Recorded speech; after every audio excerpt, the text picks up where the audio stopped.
young again. Dacă tu te gândești că vreunul din marii oameni ai lumii, din înalta clasă, din rangurile sociale, globale, corporatiste ale lumii, își bate joc de corp, atunci sigur te înșeli amarnic, pentru că cu cât mai mult un om este pe grad ierarhic, social, spiritual înalt, cu atât mai responsabil este pentru viața lui, cât și pentru viața celor din jurul său și își cunoaște efectele acțiunilor sale. Dragii mei prieteni, încă din burta mamei, de când m-am format din cele două componente esențiale ale vieții, din cromozomii părinților mei, care ulterior s-au amestecat și au format și s-au replicat timp de 9 luni de zile, am înțeles că încă de la nașterea mea și până în prezent, până la 41 de ani, astăzi în 2024, sunt dator să dau înapoi aceste imense și prea frumoase arhitecturi spirituale ale lumii, măcar recunoștința și bunul simț, pentru că încă sunt sănătos în toate funcțiile mele fizice și spirituale și în urma acestui lucru să onorez, să păstrez pe cât de mult pot eu acest sacru aspect al sănătății în această viață. Încă de când am înțeles și am oprit acest lucru, am oprit să mai îmi bat joc de trupul meu și de materia în care exist și să utilizez pe cât de mult pot eu toate resursele, toate momentele adunate, toate experiențele, încât să mă ocup în esența mea, din toate puterile mele, de întreținerea, de menținerea și de sănătatea mea, încât să fiu demn să trăiesc minim 120 de ani de viață. Pentru că știm cu toții că locul unde locuiește temporar sufletul, adică trupul nostru, are nevoie de mintea noastră să coreleze mai multe măsuri, planuri și decizii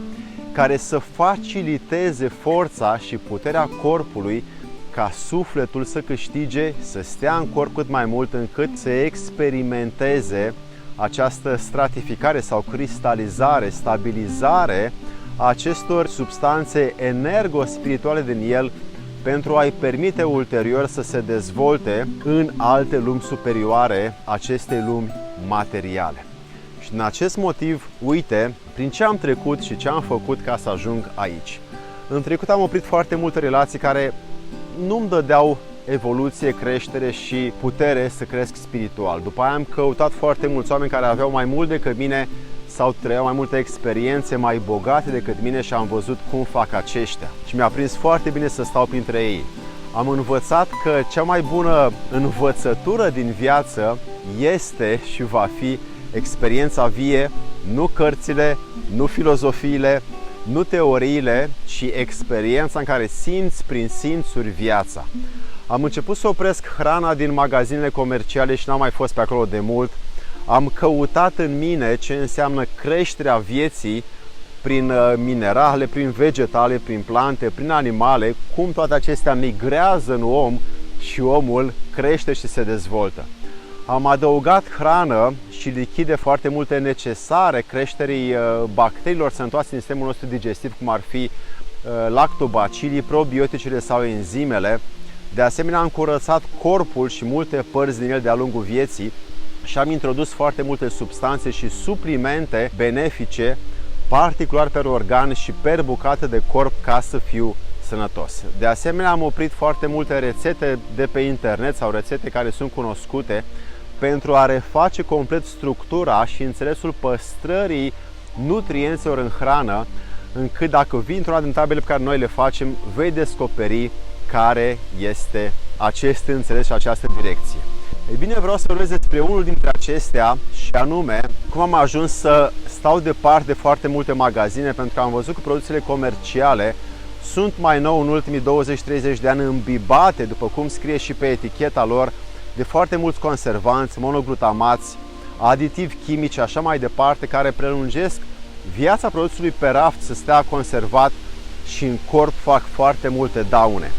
Cu cât mai mult rămâne un produs pe raft, cu atât mai mult există șanse ca produsul să fie cumpărat și oamenii după aia suferă foarte multe probleme din cauza acestora. Astăzi vedem că secretul comerțului alimentar este în facilitatea cu care omul cumpără, pentru că timpul redus al omului pentru mâncare îl îndeamnă să-și procure hrana rapid și se lasă păcălit de foarte multe magazine care livrează la colțul blocului sau la scara blocului sau la birou sau acasă repede,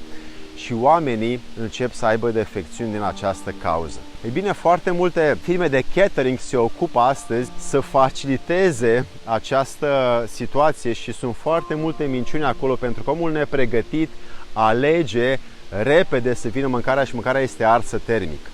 Decizia de a primi repede și poate și cald și mirositor de la una din marile firme de catering care gătește undeva în spatele halurilor din Rahova, îl condamnă pe om să fie mediocru și să nu poată să aibă gândire solemnă și să aducă ofrandă bunului mers al lumii în care trăiește. Acest gen de corporatist care comandă astfel de lucruri prin catering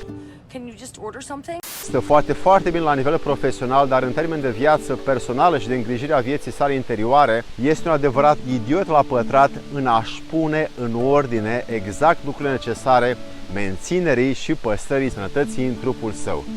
Ca fiecare ființă care vedem că a primit viață,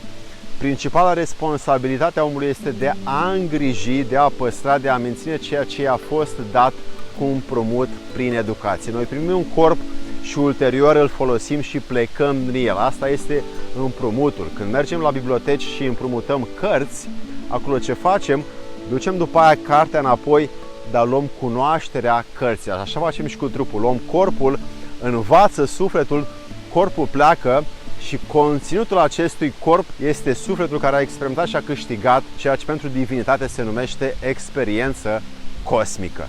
E bine, pentru divinitate și pentru natură e nevoie să facem același lucru și să ne gândim, să vedem ce rămâne în viață din acest corp. Pentru că știm că dacă îl menținem corespunzător, corpul are toate mecanismele sale să creeze puterea sufletului care să sufle până când natura cu toate mijloacele ei de selecție